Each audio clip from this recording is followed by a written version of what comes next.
민수기 10장 29절부터 32절 제가 봉독하도록 하겠습니다. 모세가 모세의 장인 미디안 사람 르우의 아들 호밤에게 이르되 여호와께서 주마하신 곳으로 우리가 행진하나니 우리와 동행하자. 그리하면 선대하리라. 여호와께서 이스라엘에게 복을 내리리라 하셨느니라. 호밥이 그에게 이르되 나는 가지 아니하고 내 고향 내 친족에게로 가리라. 모세가 이르되 청하건대 우리를 떠나지 마소서. 당신은 우리가 광야에서 어떻게 진칠지를 아나니 우리의 눈이 되리이다. 우리와 동행하면 여호와께서 당신에게 복을 내리시는 대로 우리도 당신에게 행하리이다. 우리 주님의 말씀입니다. 주님께 감사드립니다. 자, 지난주에 우리가 신명기 보면서 복에 대한 얘기를 했습니다. 여호와의 복이라는 제목으로 제가 아주 유명한 구절, 제가 제일 요새 좋아하는 가스펠의 The Blessing이라는 구절에 여호와는 내게 복을 주시고 너를 지키시기를 원하며 그의 얼굴을 내게 비치사 은혜 베푸시기를 원한다. 평강 주시기를 원한다. 제가 이 말씀을 여러분하고 나누면서 무슨 말씀 나오는지 기억하시죠? 여호와는 우리가 필요한 것을 주시지만 하나님은 그런데 우리가 원하는 것도 주신다. 부모님이기 때문에 제가 제 아들에게 컴퓨터를 사주듯이 원하는 것도 주신다. 그러나 원하는 것과 필요한 것을 같이 주시고 원하는 것 주시면서 우리의 필요한 것을 위해서 당신이 어떻게 더 열심히 하실지 결단하시는 그런 하나님이다. 그런 얘기를 했습니다. 복에 대한 얘기 좋죠. 그리고 오늘도 우리가 복에 대한 얘기를 할 것인데 오늘 말씀의 제목은 호밥이 받은 복 이라는 제목으로 제가 여러분과 말씀 나눌까 합니다.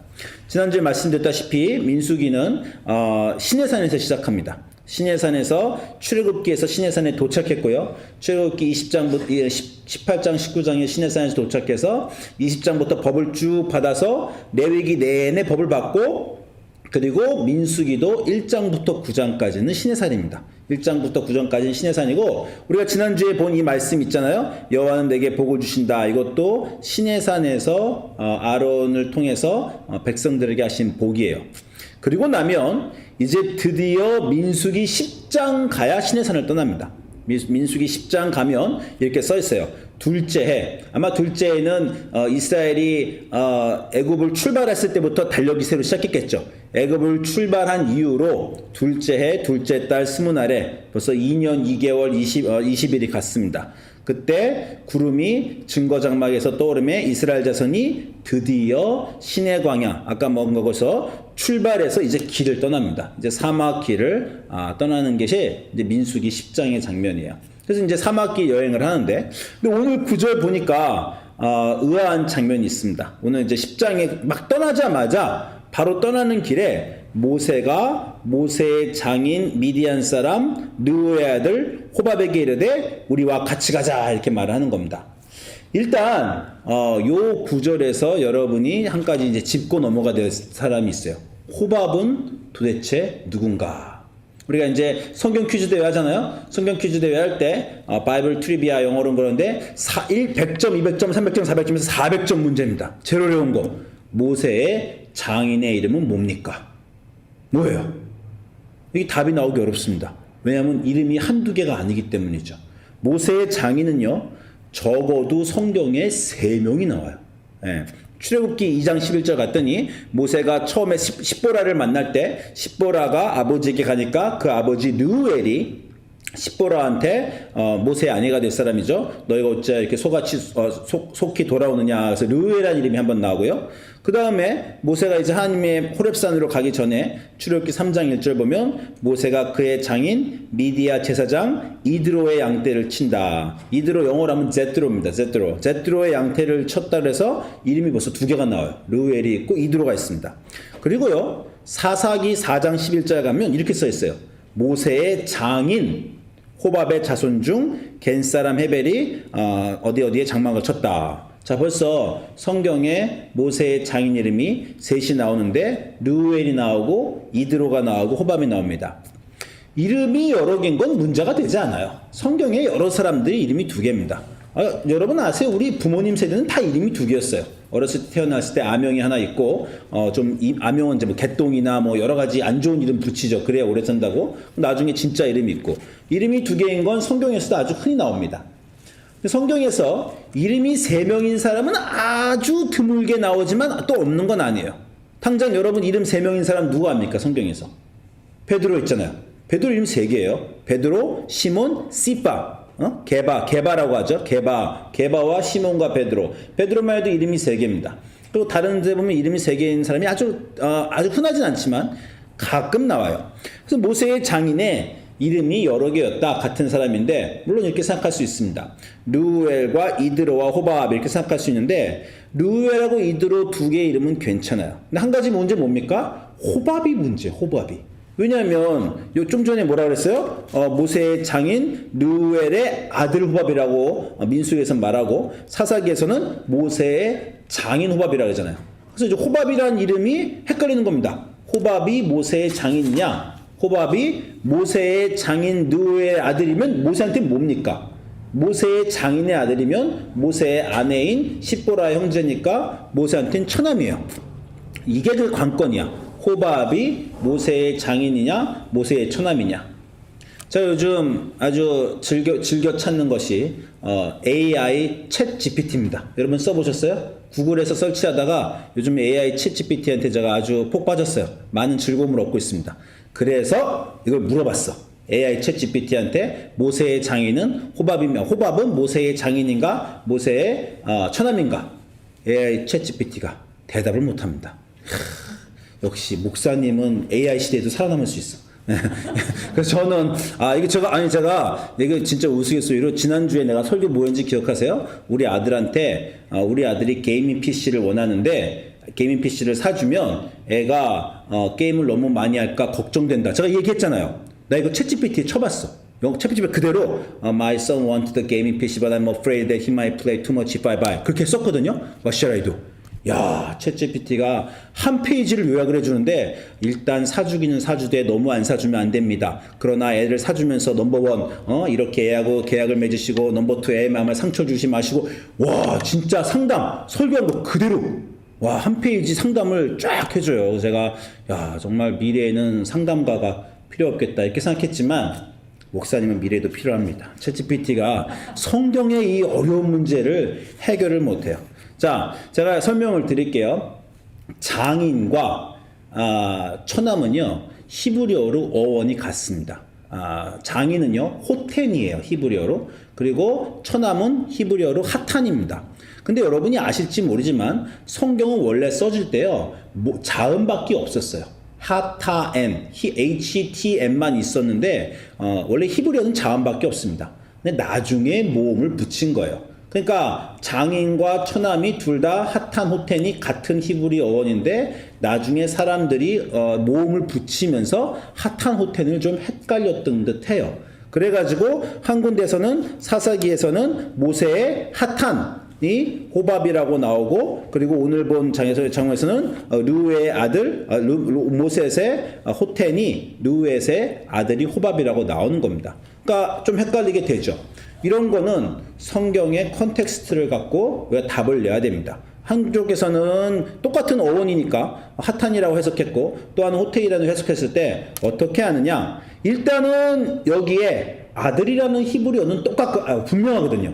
르우엘의 아들 호밥이라고 했으니까 호밥은 아무래도 모세의 르우엘이 장인이니까 처남이 맞다라고 생각하는 게 맞을 수도 있습니다. 그에 대한 반론은 이건 좀 복잡하지만 르우엘이 할아버지다. 그래서 이 호밥이 장인이 맞다. 이렇게 주장하는 사람도 있기는 해요. 그런데 이제 가장 중요한 성경적인 근거는요. 출애굽기 18장에서 시내산으로 모세의 장인이 모세를 보러 옵니다. 그래서 모세의 장인 이드로가 모세의 아들들과 그의 아내 십보라를 데리고 광야에서 들어와 모세에게 이르니 모세가 하나님 산에 지친 시내산으로 왔다 그럽니다. 거기서 장인하고 얘기를 한참 해요. 장인이 아주 중요한 일을 합니다. 모세에게 사람을 뽑아서 너 대신 밑에 그 법관들을 세워라. 아주 중요한 이스라엘 그 역사의 그 중요한 제도를 도와줍니다. 그리고요 장인은 거기서 떠나요. 출애굽기 18장 보니까 모세가 그의 장인을 보내니 그 장인은 자기 땅으로 돌아갔다는 거예요. 그렇기 때문에 우리 오늘 본 민수기에 모세가 얘기하고 있는 호밥은 모세의 장인이 아니라 모세의 장인 누엘의 아들인 처남이 맞습니다. 이거 잘 이렇게 챗GPT가 이제 제 걸 설교를 잘 듣고 나중에 업그레이드 좀 좋겠어요. 근데 어쨌건 호밥은 모세의 장인입니다. 모세의 처남입니다. 자, 모세의 처남인 이 호밥한테 모세가 오늘 말을 하는 거예요. 모세의 장인 누베아 호밥한테 이 땅을 지금 민수기 10장에서 시내산을 떠난다 했죠. 떠나면서 모세가 이렇게 부탁합니다. 여호와께서 주마하신 곳으로 우리가 행진할 텐데 우리가 같이 가자. 내가 너를 선대하겠다. 그 호밥이 자기 아버지도 방금 전에 돌아갔거든. 그러니까 자기도 돌아가겠다는 거예요. 나는 가지 않고 내 고향 내 친족에게 돌아가겠다. 호밥이 말하니까 모세가 붙듭니다. 뭐 한국식으로 말하면 이렇게 치맛자락을 붙든 거예요. 모세가 붙들고 뭐라 그러냐면 우리를 떠나지 마소서. 당신은 우리가 광야에서 어떻게 진칠지를 아나니 우리의 눈이 되리이다. 한마디로 지금부터 우리가 광야 여행을 하는데 우리 광야 여행의 길잡이가 돼 주십시오 라고 모세가 이 호밥을 붙들었다는 거예요. 사실 이 장면은 놀라운 게요. 왜냐면 이 장면 바로 전에 하나님이 낮에는 구름 기둥 밤에는 불 기둥으로 이스라엘을 인도하신다고 했어요. 그런데 모세가 하나님의 인도를 받는 것 외에 호밥에게도 길 부탁을 했다는 겁니다. 왜 그렇습니까? 모세는 지금 앞으로 펼쳐질 길에 대한 아무 이해가 없었어요. 그 사막을 걸어가는데 요즘 여행할 때, 요즘 제가 여행할 때 정말 그 GPS 보면서 여행하면서 옛날 생각을 해요. 여러분은 여행하기 전에 저기 인터넷에 가가지고 야후에 가가지고 경로 뽑아갖고 종이 들고 다니면서 여행해본 세대입니까? 그 전 세대는요 지도책 갖고 여행했어요. 여러분 그때 운전해봤어요? 제가 20대 때 운전할 때는 지도를 갖고 운전했어요. 그때는 GPS가 없으니까. 지도도 없이 어디를 가려고 생각해 보십시오. 너무 막막한 거야. 어디 애들하고 여행할 때 애들이 제일 많이 차에서 하는 말이 뭐예요? Are we there yet? 애들은 언제 도착하는지 너무 궁금해요. 그럼 부모가 언제 어디 도착하고 지금 어디를 가고 있다 자꾸 얘기해줘야 길을 갈 수 있습니다. 길을 떠났는데 모세도 지금 어디를 가는지 전혀 모르고 간다. 그걸 그 사막을 간다. 그냥 어디를 가는지 모르고 간다가 아니라 이 길을 가는데 이 길 도중에 죽음의 위험이 있는 어느 곳으로 가고 있다. 이거는 사실 굉장한 도전이 아닐 수 없습니다. 여러분 이런 도전을 받은 사람 또 아십니까? 너무 많죠. 성경의 모든 사람들은 갈 바를 알지 모르고 갔어요. 여러분 믿음에 대해서 말하는 히브리서 11장 보면 아브라함의 믿음에 대해서 뭐라고 말합니까? 믿음으로 히브리서 11장 8절에 믿음으로 아브라함은 부르심을 받았을 때 순종하여 장래의 유업을 받을 땅에 나아갔어요. 어떻게 갔어요? 갈 바를 알지 못하고 갔다는 거예요. 하나님이 이스라엘 또는 백성들을 인도하시는데 다 갈 바를 알려주지 않고 가십니다. 아니 나를 따르라 그러고요. 어떻게 갈 거라고 말해주면 우리가 얼마나 쉽겠어요. 여러분 지금 인생이 안 풀리고 힘들죠. 제일 여러분을 마음을 괴롭게 하는 게 뭔지 아십니까? 미래에 대한 불안감. 그죠? 아니 여러분 지금 힘들더라도 하나님의 음성으로 너 앞으로 20년간 엄청난 고생과 어려움이 있을 때지만 20년 후에는 관운이 풀려 국회의원이 될 것이다. 딱 예언해줘 버렸어요. 넥스트 20년이 여러분 얼마나 쉽겠습니까? 그걸 원해갖고 한국 사람들이 노상 점을 치잖아. 점 보러 가는 게 뭐예요? 40대 때는 뭐 부운이 붙고 50대 때는 관운이 붙으시겠습니다. 그럼 그 말 받고 위로받는 거 아닙니까? 여러분 21세기인데도 놀라운 건요. 한국의 그 유명한 매일매일 나오는 가장 유명한 신문들에 지금도 오늘의 운세가 나와요. 이게 믿을 수 있는 겁니까? 이거 얼마나 도대체 미신적인 거예요.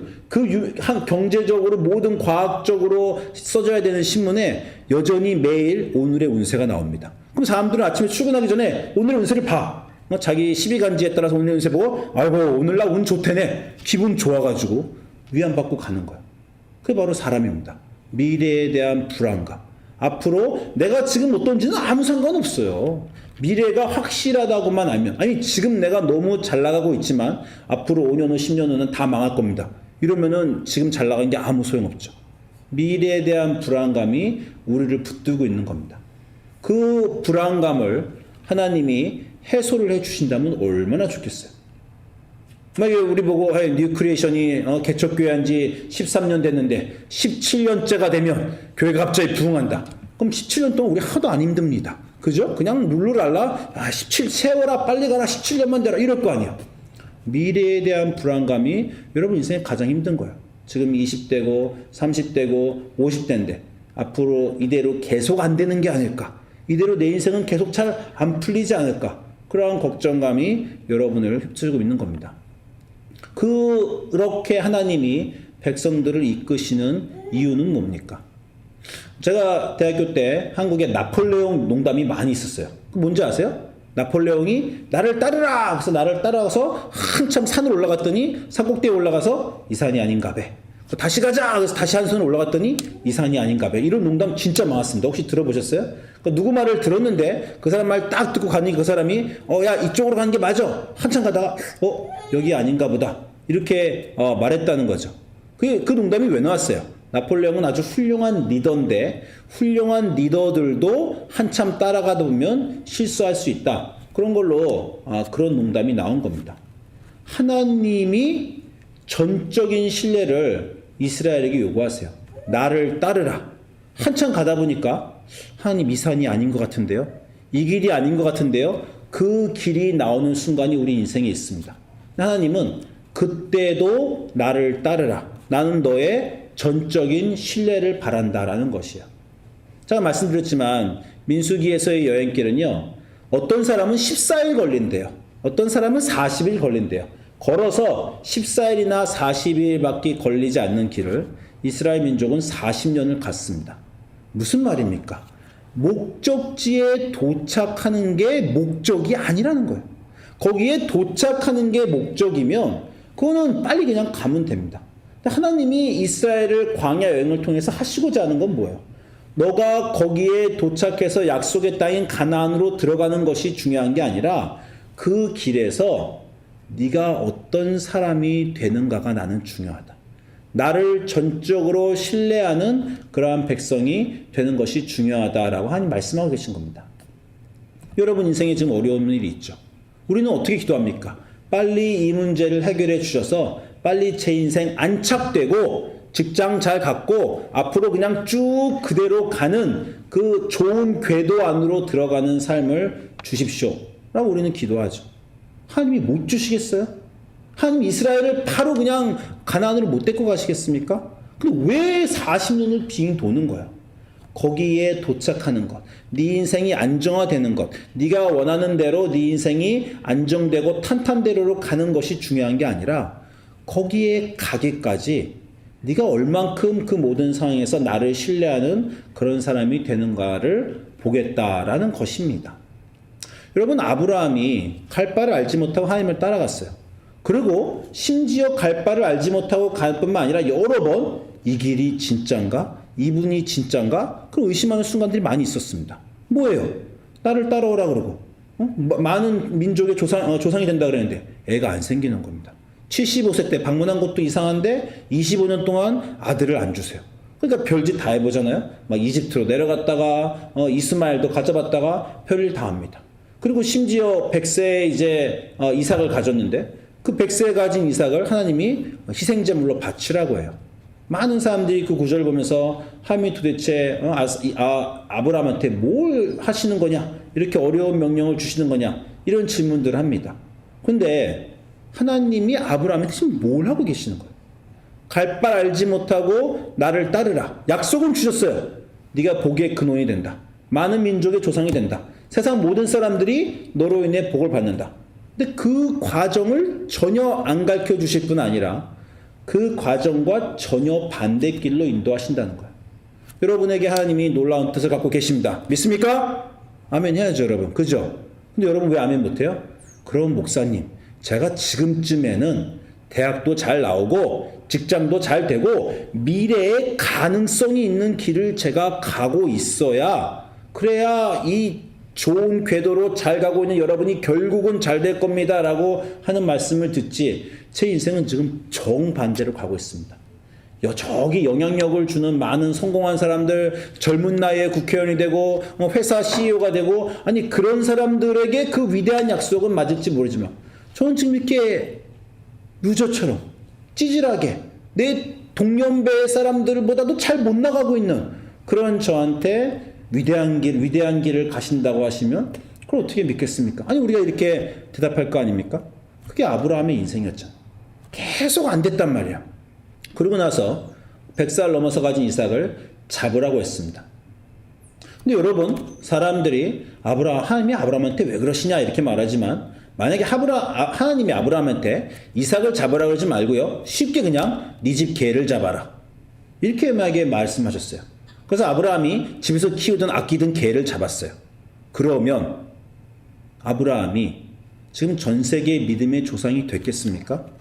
여러분, 제가 여러 번 얘기해 드렸지만 전 인류에서 아브라함만큼 영향력이 있는 사람은 없어요. 왜냐하면 지금 30%가 기독교인, 20%가 무슬림인데 전 세계 인구의 50%가 우리는 아브라함의 하나님을 믿는다. 그렇게 말한다고 제가 말했지 않습니까? 제가 예루살렘을 갔어요. 예루살렘을 갔는데 제일 유명한 저 황금돔이라고 있어요. 예루살렘 가면 황금돔이라고 또 황금처럼 보이죠. 왼쪽에 있는 건 저기 예루살렘 성전이야. 솔로몬 쪽에 통곡의 벽도 있고 그런데 더 커요. 저 황금벽. 저 황금돔이도 황금돔. 저 뭔지 아세요? 이슬람들의 성지입니다. 아브라함이 황금돔 안에 블랙 락이 있어요. 검은 돌이 있는데 그게 왜 유명하냐? 아브라함이 이스마엘을 잡으려고 했다.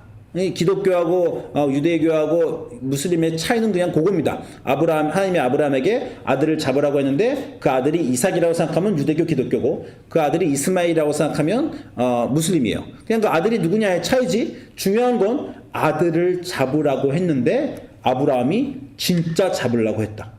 그 장면이 너무 대단하고 위대하여 그 장면에다가 까만 돌 놓고 그 아브라함이 잡으려고 했던 그 돌에다가 놓고 성전 세우고 황금돔 만들고 전 세계 무슬림들에게 성지가 된 겁니다.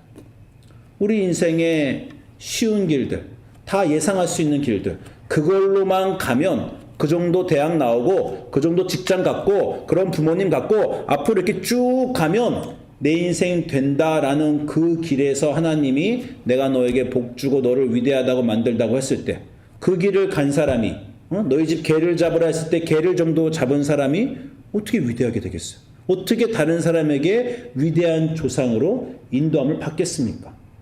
그의 인생은 그렇게 오랫동안 그렇게 안 풀리고 그렇게 힘들었는데 어떻게 그 사람은 하나님을 계속 신뢰했을까?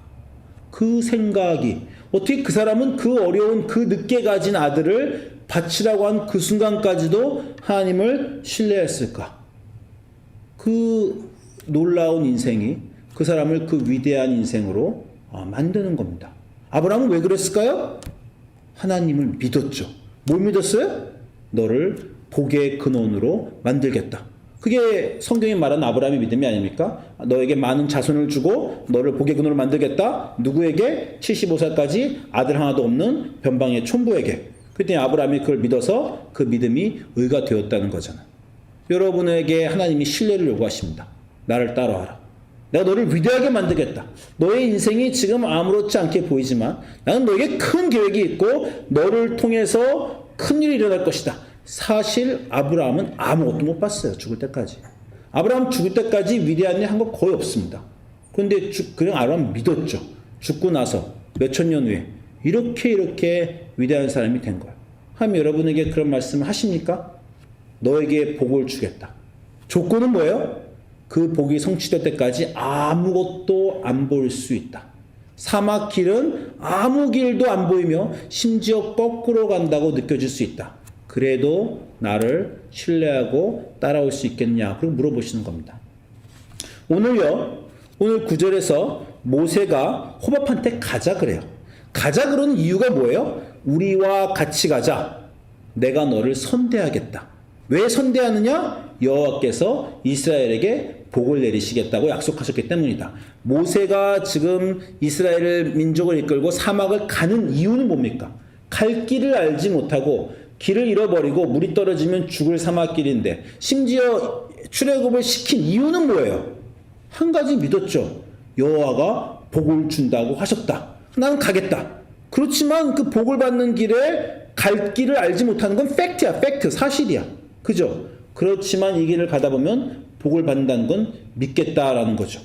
아니 보세요. 지금 모세가 호밥한테 당신이 우리에게 광야의 길잡이가 되주십시오. 저 얼마나 데스퍼레이트해요. 한마디로 절 좀 도와줘서 제 인생의 길을 좀 인도해 주십시오. 이렇게 부탁하는 거예요.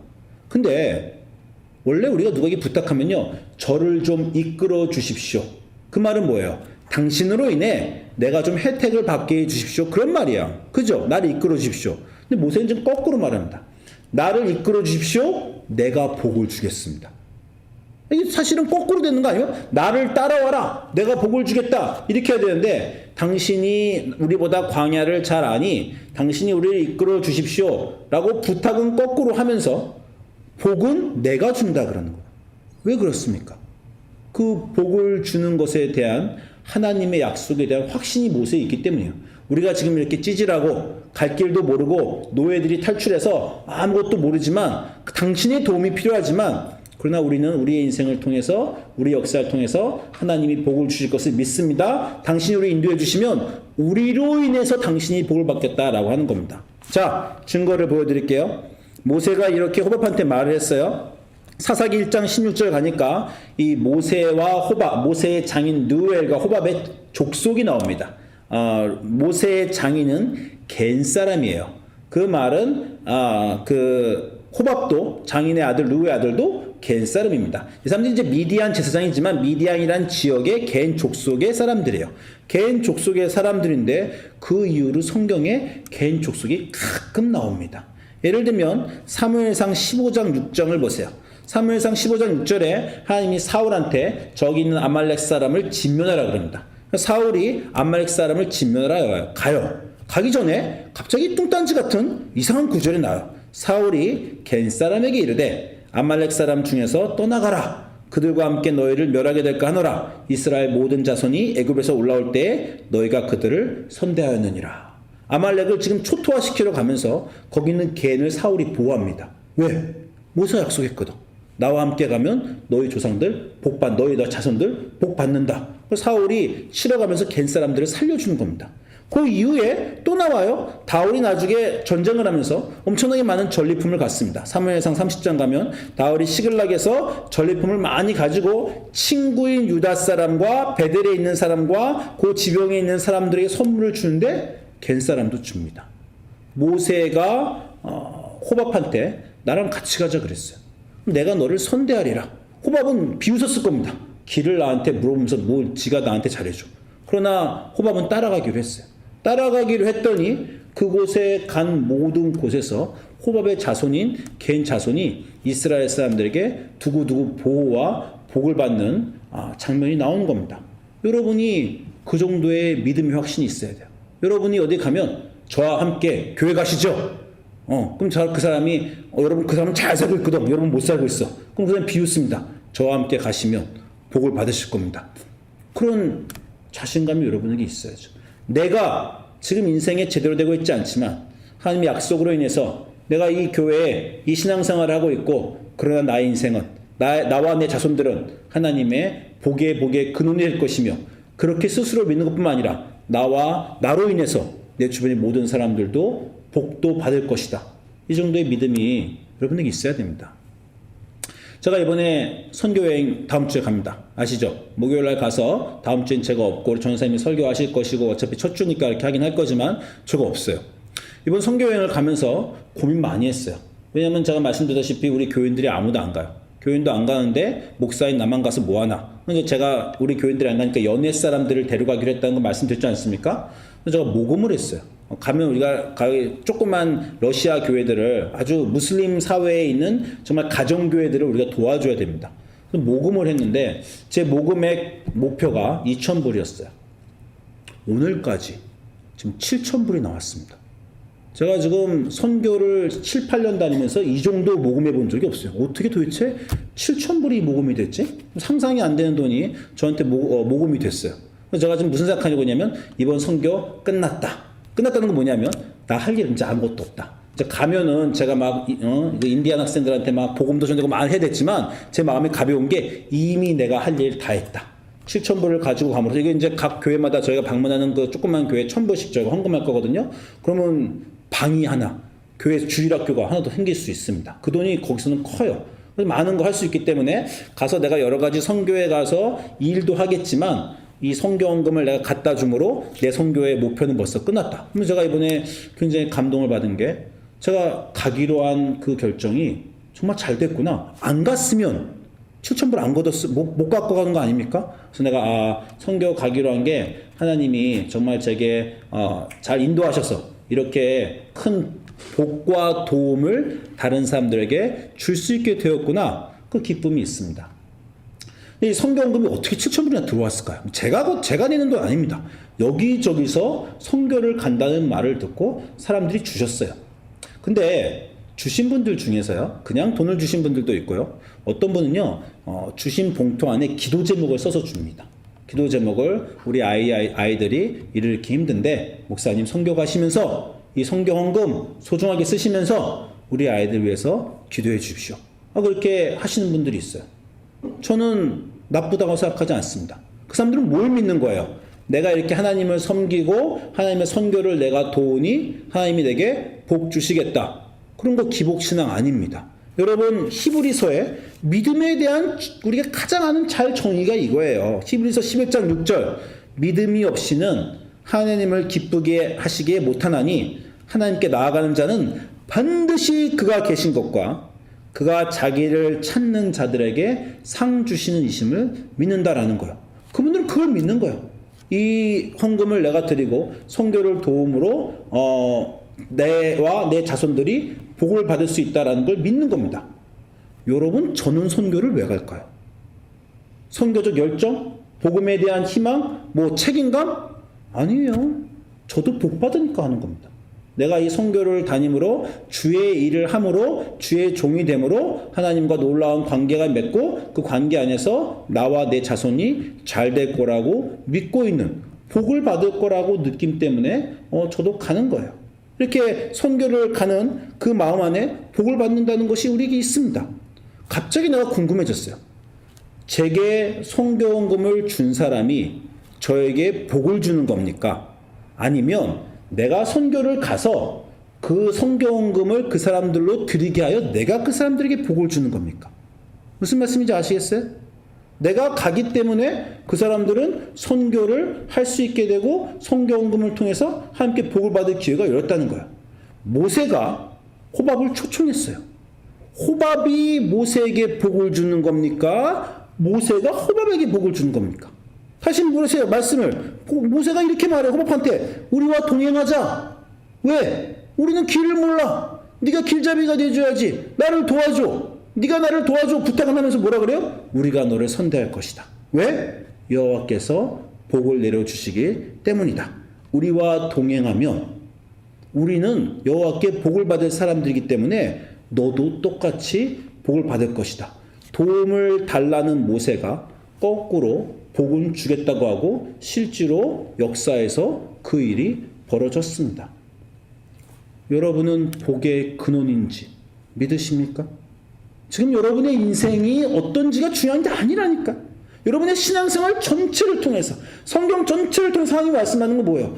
보기에 아무것도 아닌 아시리아나 바빌론이나 이집트의 대제국에 비해서 보기에 아무것도 아닌 이스라엘, 사막을 여행하면서 주변 모든 국가에게 린치를 당하는 이스라엘, 갈 곳을 몰라 호밥에게 길을 부탁하는 모세와 그 이스라엘, 보이는 건 그건데 갈 바를 몰라 75세 아들도 없이 떠나는 아브라함, 보이는 건 그게 전부인데 그 사람들을 통해서 엄청난 이 세상에 예수 그리스도가 나오고 전 세계가 복을 받게 된다는 것, 그것이 하나님이 믿는 자들에게 요구하시는 거예요. 나를 따라라. 너가 내게 왔지? 내가 너에게 복을 주겠다. 너는 위대하게 될 거야. 너를 통해서 위대한 너는 복의 근원이 되어 너와 네 자자손손이 복을 받게 될 거야. 너와 네 자자손손을 통해서 네 주변의 모든 사람들이 복을 받게 될 거야. 여러분 믿으십니까? 그리고 그 믿음을 옆에 사람들에게 말할 수 있어요? 나 따라와. 나와 내 자손이 너와 네 자손에게도 다 복을 줄게. 왜? 하나님이 나와 내 자손에게 복을 주신다고 약속하셨다. 그것을 믿는 것이 신앙생활이고 그 자신감으로 오늘 여러분의 삶에 있는 갈 바를 알지 못하는 이 사막길을 물이 없는 길을 걸어나가는 힘이 되는 것입니다. 그 길 안에서 하나님이 반드시 여러분을 복의 근원, 복의 시조로 만들어 줄 줄 믿어요. 저 집사람이 주중에 성경을 읽으면서 이 얘기를 하더라고. 우리 민수기를 읽으면요. 루벤의 이스라엘 12자손이 나오잖아요. 루벤의 자손은 14만 4천이다. 유다의 자손은 23만 3천이다. 누구의 자손은 12명의 이름이 쫙 나오면서 그 사람의 자손이 몇 만이라 그래요. 이거 얼마나 대단한 겁니까? 여러분 인생이 지금 뭐예요? 만약에 우리 전사님이 딱 나중에 역사에 볼 때 진상현의 자손은 14만 4천이다. 상상이 되세요? 여러분 자식 하나도 없고 한둘밖에 없는데 여러분이 시조가 되어 성경에 이렇게 써 있는 거예요. 아무것도 아닌 사람, 루벤, 시므온, 레위, 그 사람의 이름에 뭐가 달려 있어요? 그의 자손은 14만 4천이다. 그게 거기에 써 있는 거 아닙니까? 하나님이 약속하시는 거예요. 나를 따라와라. 너의 자손은 이렇게 창대하며 너는 시조가 될 것이다. 믿음의 근본이 될 것이다. 너를 통해 많은 사람들이 그것을 볼 것이다. 그 믿음 믿으시고 그 믿음을 확인하시고 그 믿음을 옆에 사람들에게도 자랑하실 수 있는 위대한 믿음의 선조들 되시기를 주님의 이름으로 축원합니다. 기도하겠습니다.